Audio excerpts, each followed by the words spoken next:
Call the Kitty Hawk Town Council to order this Monday, April 9, 2018, at Kitty Hawk Town Hall. It is now 6 p.m. Welcome to all who are here. Would you join us with a moment of silence and Pledge of Allegiance?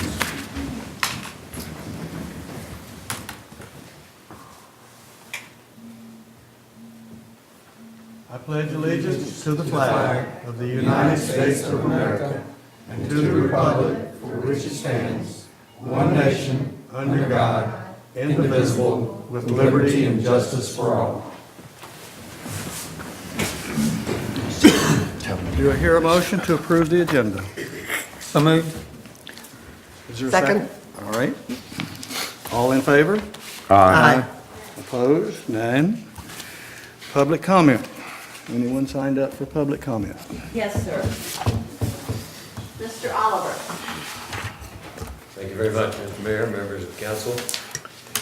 I'll try not to repeat what I've said before. I'm sure you are aware of my concern about this rezoning of the lots on Butter Lane.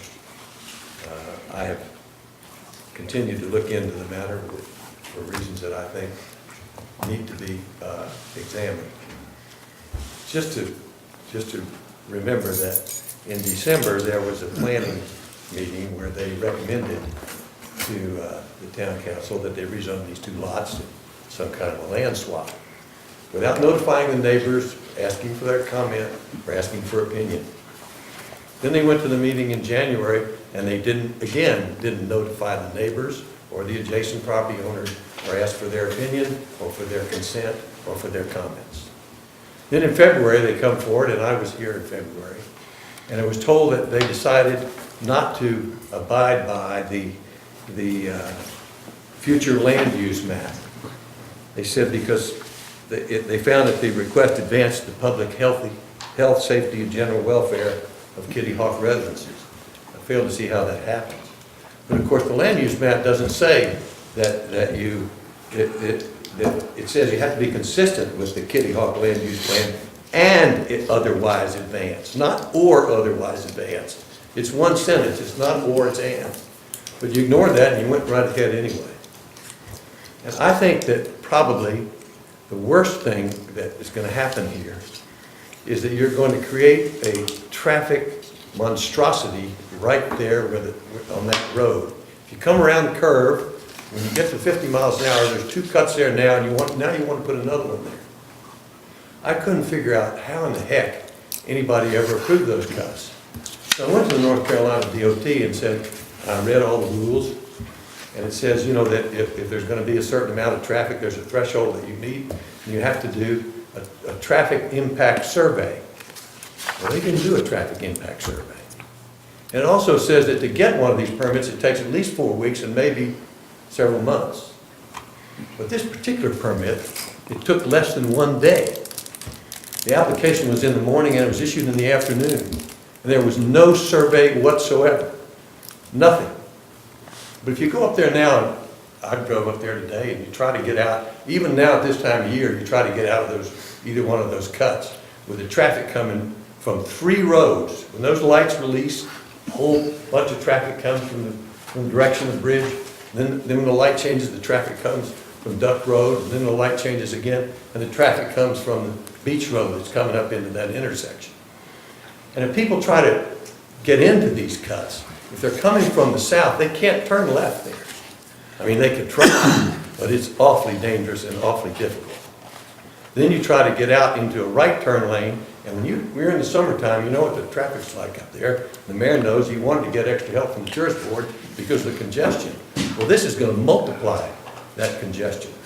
So I don't see how doing this has anything to do with promoting the safety and general welfare of Kitty Hawk.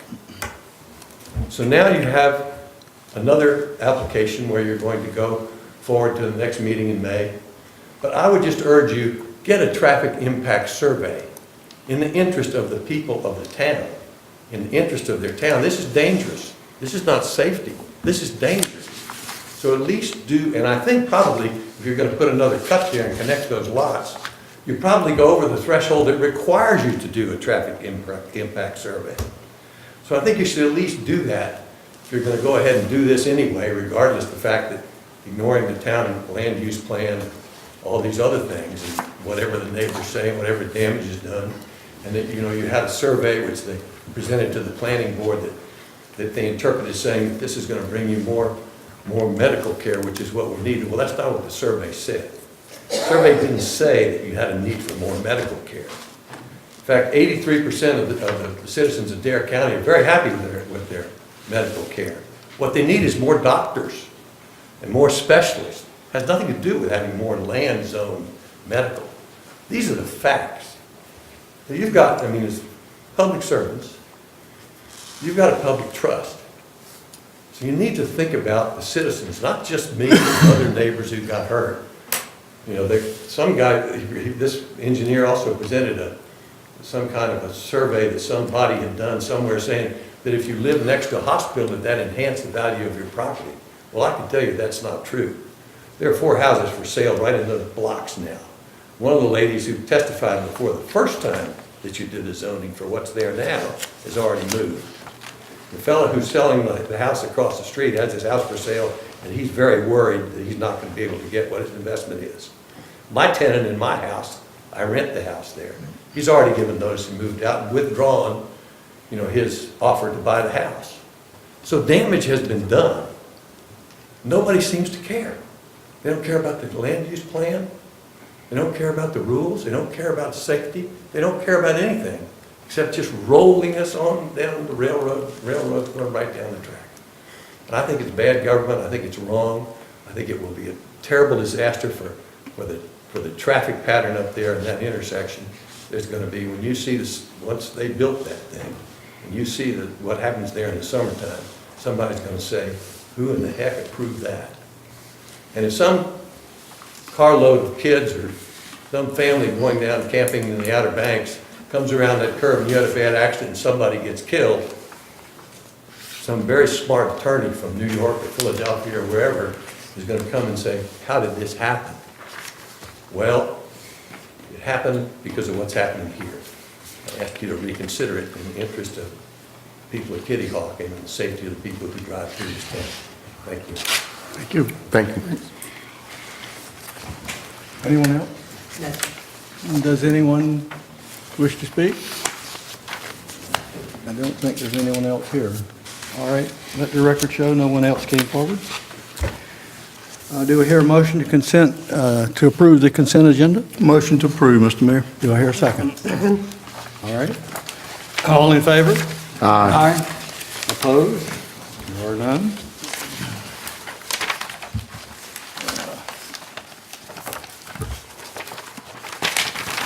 All right, we didn't have anything removed, so now we go into planning. And the first item is a beach bulldozing waiver request. And the notion of bulldozing is a little bit misleading there, because we certainly don't allow that. Who wants to take this? Mayor, Rob had asked would I fill in. I don't have any issues, but I also, outside of reviewing the ordinance itself and giving my opinion on what would be required from the applicant, if he wanted to move forward, I don't have much in the way of, logistics beyond that. So perhaps if Ben or somebody else does, maybe. I do have some questions for you, Ben. And my questions revolve around, we can't have anything pushed from east. That's right. And it has to come from west. But how is it going to be put on the beach and moved on the beach?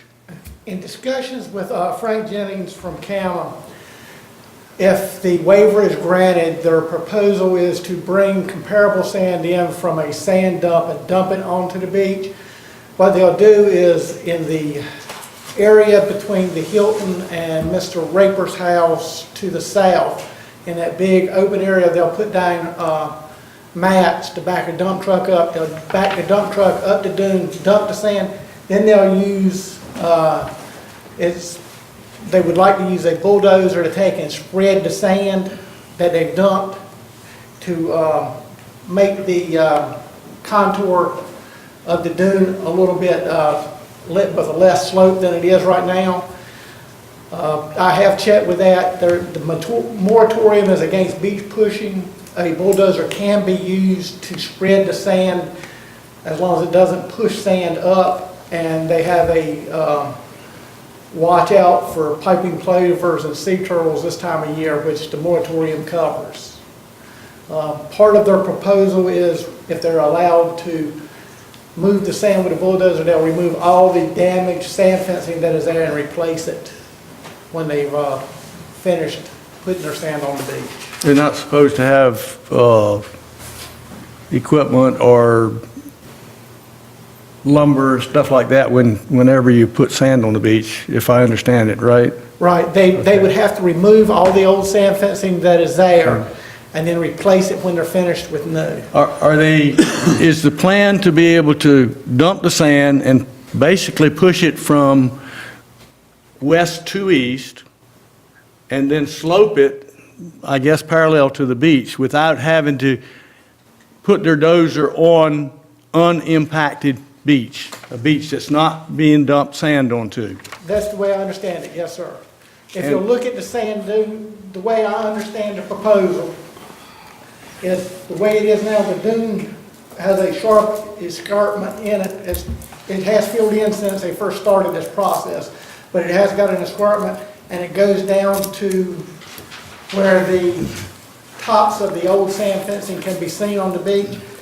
The way I understand the proposal is to pull that old sand fence up, dump the sand in that area, and then slope it to where the old sand fence is now, and go no further waterward than where the sand fence is at this time. And that includes the mechanical devices to do that? Yes. All right. And will you be present during this evolution? I can be. I don't know how long it will take them, but I can be present and keep a check on them to make sure they're following what rules and regulations need to be followed, that or conditions that the town would put on them if the waiver is granted. All right. We can make that as a condition of the waiver if we want to. Anybody got a question? I do. Who is in charge of monitoring the turtles and the birds? And I mean, is there an inspection or, According to what I've heard from Frank, before they start work each day, if it takes more than one day to do it, they need to walk the beach and see if there's any signs of turtle nests or birds. and they meaning? The equipment operator or somebody at the Hilton, somebody with the Hilton has to verify that there's no turtles or birds on the beach. And it would be their responsibility if they overlook it? Or whose responsibility would it be if they overlook something like this and the bulldozer does accidentally get a nest or something? I mean, who would that fall under? Their responsibility of the Hilton or? It would be probably a joint responsibility, but more than most of it will fall on the equipment operator or whoever it is. And from what Frank said, because it's a federal moratorium, that would go back to the federal Fish and Wildlife Department to determine. And that would satisfy the engineers when I read their letter to make sure that that wasn't done. That satisfies coastal engineering, It would satisfy CAMA. CAMA. Yeah. Okay. Ben, Yes, sir. isn't the nest people continuously roaming the beaches even this time of year right now? I don't And know the if turtle they've people? started yet. I know the federal moratorium started April 1st, but I don't know if Nest is out yet. But when they do start, they do run the beach continuously. And I want to just say that I think that they're already doing that. I know they're doing it in South Nag. Said they were out there on the point and on Park Service property. So I think they're probably doing it up here. We just don't know about it yet. Yes, sir. Okay, so your question is answered. They're going to take care of whether we got a nest there or not. Well, If we ask them to make sure they're there. yeah. The key to my mind is not that I don't want them to dump the sand. Yeah.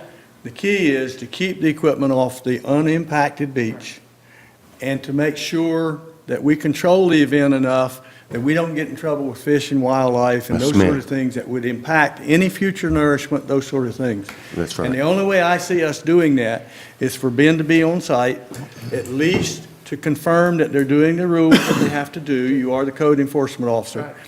And that we add the stipulation, no machinery on unimpacted beach to do whatever forming. It's all got to be done from west, slope, north and south. Does that make sense? Makes sense to And- me. Case- And the only other thing said is- that I don't is- think there'd be any problem putting that on the waiver. No issues at all with the waiver, and Mayor, I'd also maybe, whether or not it holds up or not, I don't think there's any issues with requesting an indemnity or some form of hold harmless to be instituted and put within the waiver to where Kitty Hawk's releasing, I mean, I'm sorry, they're releasing Kitty Hawk, Hilton's releasing Kitty Hawk from any liability There you go. associated with. Yeah, and associated with the All right. Is there any way, though, that we could, like, when we did the nourishment, before they pumped every load, there was an actual qualified person to observe the beach prior to this? And I was wondering if instead of just a machine operator, I would hope that we have somebody more qualified to pick out the signs of activity, you know, somebody in a more professional field, and so that we don't do something and accidentally and do something that might possibly hurt us in the future for doing this project, you know. All right, here's what I recommend. I'll make a motion. I have one more question. Oh, I'm sorry. I've got a question. By all means.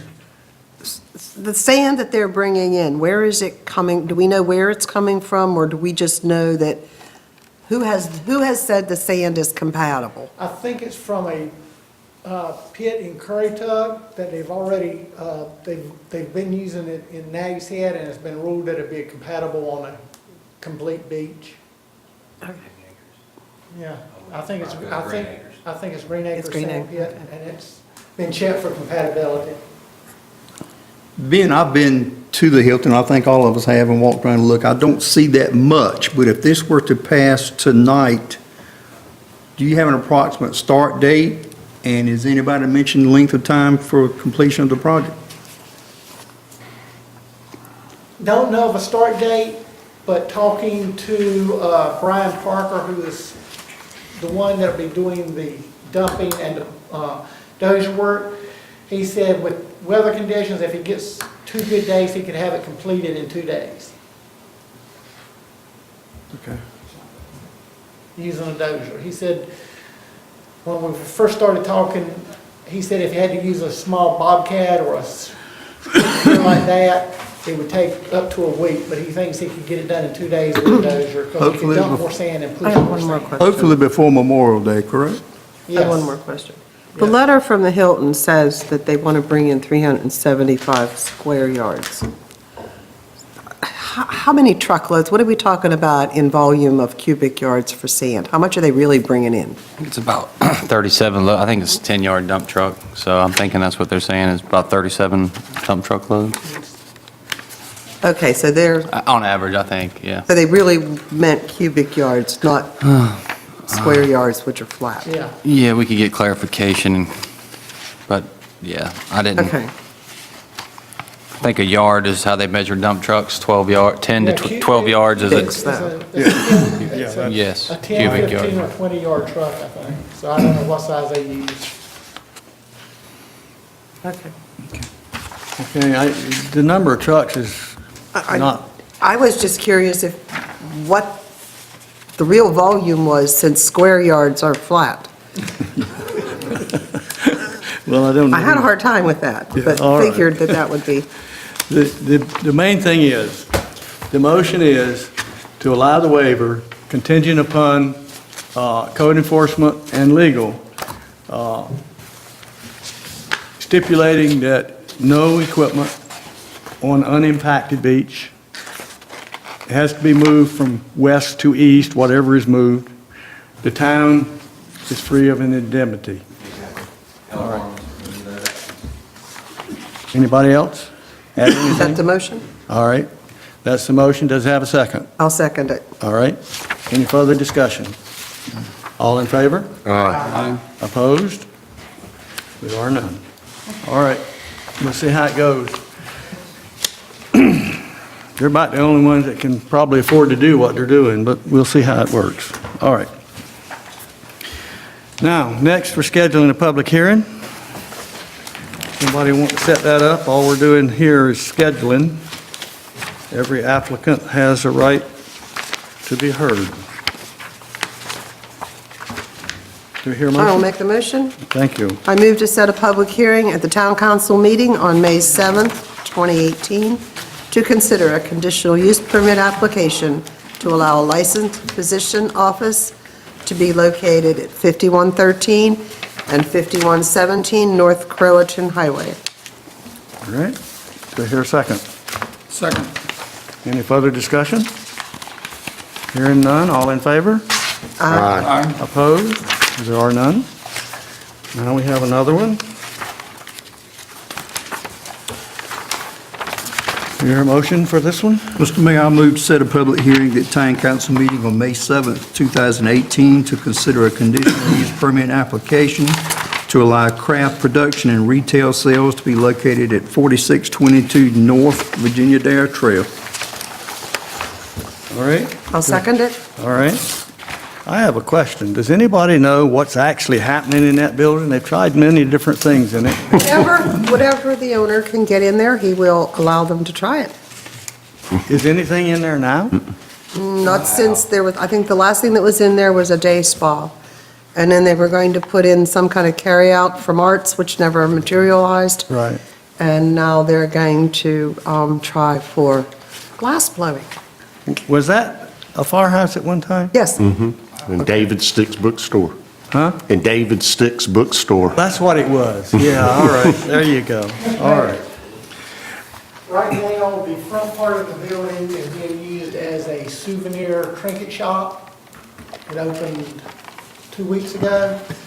The proposal she's wanting to put in for the conditional use is she wants to put a souvenir glass blower so you can blow pictures and all that in there. And the rear part of the building is being used as a prep kitchen for artists. Okay, well, we'll see how it goes. Thank you. Thank you, Mayor. All right, we have a motion and a second. All in favor? Aye. Opposed? There are none. All right. Now, we're in unfinished business. There was a text amendment that we had sent back dealing with pool equipment in the side setback. And Rob, Casey, you're kind of, Both, I guess. how did you get talked into that? He sprung it on me at the last minute. Ah, okay. No, I'm just playing. No, All he right, told me well ahead of can you time. give the public enough information to know what we're doing, That's please? exactly right. And this one's obviously been in front of you guys before. Chapter, it's our zoning chapter, chapter 42-504I. If you remember, when the proposal originally came, we had some questions about whether or not there could be the pool equipment. Yeah, we agree that it can go into the setback, just as HVACs and things of that nature, but can it be enclosed? Can it be covered? And as you'll see on the first page of Rob's report, last paragraph, staff did originally propose to allow for an unenclosed, uncovered stand for pool equipment. At March 5th public hearing, council voted 3-2 to send this proposal back to the planning board to allow covered and enclosed pool equipment to encroach into the setback. So the revised text, as we're seeing it here today, it would allow for pool equipment covered or uncovered to encroach into the side yard setback up to 5 feet, as HVAC's already allowed to. So essentially, all language regarding it being uncovered or unenclosed has been removed. So those structures could be enclosed at this point. I'll have a question, but I'll open it to the council first. This is the last time we're going to see this. Maybe, we'll see what y'all Well, that depends upon us. Anybody? I'll certainly answer what I can. Good. No? No? You addressed my question. I mean, is there a height limit, or that doesn't really matter, I guess?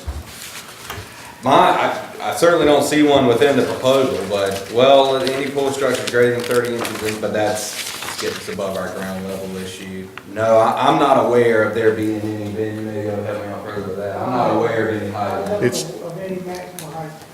Okay. Okay, here's my question. We were looking at a pump. Doesn't take up much room. But the way this is worded now, it also includes sand filters, which are quite huge, valving. It includes basically your chlorinating equipment. The normal stuff that a pool house would enclose can now be, if we pass this, enclosed within the 5-foot setback. Think about what you're doing now. That, I mean, if we're going to start this, you're going down the path, you might as well start row housing. Well, I mean, that's why I was wondering if there's a height limit on this. I mean, if you were to go that it can't be more than, it's 5 feet, you know, and 30 inches above that, you know, if you give them you know, just for the actual pump, it can't be any bigger than 2 feet by, you know, I'm like you, I agree. That's my fear, is that everybody's going to leave their deck around their pool wide open, they're gonna stick this building right next to the neighbor's house. I agree. And you're That's why. further encroaching. I agree. You're taking away from your side setback. This is wrong. Why do you always think Well, about things the way you do? Because you've And got to look at a bigger Listen, picture. that's complimentary. It's not being fussy at you. Take the hair off your back.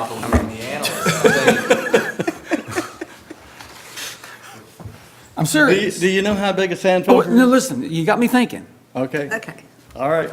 Think about it, because we need a motion, But this yea or was nay. presented to us as being an electrical device on a stand with the HVAC equipment. That was your picture, yes. That's what your mental was So- More saying. than that. So now we're going to be putting all the pool mechanics up on a stand? By this, You you can could. do You that. can, but it doesn't necessarily mean it's gonna happen. But listen, he's right. It could. Irvin, not, See, the lawyer's right, shaking In, his head in, yes. okay, in the proposal, it talks about this 30 inches high and 5 feet, and it starts talking, you know, enough room to cover a pump. Just allowing this in the setback, like you said, we've got to really, think about what we're doing here on this one. I mean, I agree, you know, to cover them up just a little bit for noise and all that, and keep them out of the weather, I can see what the reason of this is, but I also definitely see what Gary's saying. I think there's got to be some way to Keep it out of the setback. either keep it out of the setback or leave it uncovered, I guess. I don't know. Well, like I said before, if you put it in, they're gonna cover it up. Of course. It's gonna get covered up. If it's gonna be my house, I'd cover it up. This is how it is. But they wouldn't build it as big as what they can if we just let them go. I mean, right now, it can be 5 foot, it can be 5 foot by, it can be 5 foot by the whole length of your house. yeah, You know, undercover. I'm the one that was raised the dicks about With it. a whole bunch of doors on the side, you could put your, You can make it rafts look like and- the house and have it Yeah. sided the same with the same roof on it. Okay, all right, No. I agree with y'all. I mean, but like I said, but the intentions of doing this and covering it was the fact that they were gonna do it anyway, and why would you encourage someone to break the law if you could just simply make it more user-friendly to them? But I stand corrected, and I can't go along with it either. I agree. All right. And having heard all that, I agree. It's not what we want to see happen. All right, since I upset the apple cart, I move to deny the proposed text amendment to subsections 42 TAC 504B and 42 TAC 504I, continuing to require pool equipment to meet all required minimum setbacks. I'll second it. All right, any further discussion? All in favor? aye. Opposed? There are none. All right, moving on. We've probably already upset somebody's staff pool on this meeting, but I don't know that for a fact. Okay. Town manager, got anything for us? Just a couple of announcements. But April 23rd is the town council's budget work session at 9 a.m. in the town council room. That's open to the public. Then, of course, we have our 2 public hearings of the budget. I'll get the budgets to the town council by the end of this week. And then also the marathon, the Flying Pirate Marathon is April 14th. And it takes place at the US 158 in the Woods Road is the beginning of that. So I believe it's a weekend event. That's all the announcements I have. All right, and Mr. Attorney? Madam Clerk, if you put into the record, town attorney was unsuccessful in his first presentation of the staff proposal. Outside of that, I'm going to be quiet. There you go. All right, town council. Craig, let's start with you tonight. I don't have anything, just thank the staff for all your hard work. All right, Irvin? Hopefully, the marathon will be cleaned up and everybody will be gone by about 8 o'clock. Comes through It'll be early. quick. No stragglers allowed, huh? We got a pretty fast field this year, so, I mean, Good. Hey, have you got a lot? we're better than last year. We're very fortunate. Really? Yeah. Where do they start from, Irvin? Where's the start? Woods Road, right there, Dominion Power. Okay, good. And we're very appreciative of all the work the town, the police chief, and the public works department, and everybody does in supporting this thing. And as I've said in the past, it goes for help people with debilitating diseases and people in crisis, as well as helping folks, their education foundation. So it's a great, great event, and it's a community event, and that's really big. So we appreciate everybody's help. Good. All I want to say is I'm looking forward to next meeting, when Willie will be giving us a report about all the ditches that have been completed and cleaned out, because I've been watching them going around town, and my husband and I at different times have stopped and thanked them. And, and yeah, Irvin's right, you know, they do get into quite a bit of interesting terrain. And I'll just leave it at that. But it's to ride through down the roads and look at some of the waterways and see that you can actually see them, and that they are open and the water is flowing. And it's good to see that we're finally getting the drainage and everything in Kitty Hawk worked out. And I'm very happy about that, and I know Willie's worked hard on it. So thanks to everybody else on the town staff, and thank you for keeping us in line. And where did that grant come from? Division of, Came through the state of North Carolina. Was it Waterways Commission? well, anyway, It came as a result of the hurricanes, money that was right, passed out for Matthew. that, but I believe it was it's Soil and Water Conservation District. yeah, that's what it was. That's Okay. the soil and water people. Yeah, well, I wanted to mention them because the grant came from them, and we could not have done it without that grant. So we appreciate it. The state did something right for a change, right? Yes. They still haven't got Water Moccasin Ditch behind my house yet. Are they doing that one? I thought they had done that. They'll get there. Nah. What, is there a twig in front of your place or something? What? We have pine trees 2 foot in diameter across the ditch. Oh, I think there's a diameter limit, but I don't know that. Okay. It's All across the right. ditch. No, that's considered turtle recreational areas. Yeah, there you go. Jeff, you got anything? I don't have anything, Mr. Mayor. Okay. Well, I have something interesting that just happened this afternoon at 4 o'clock.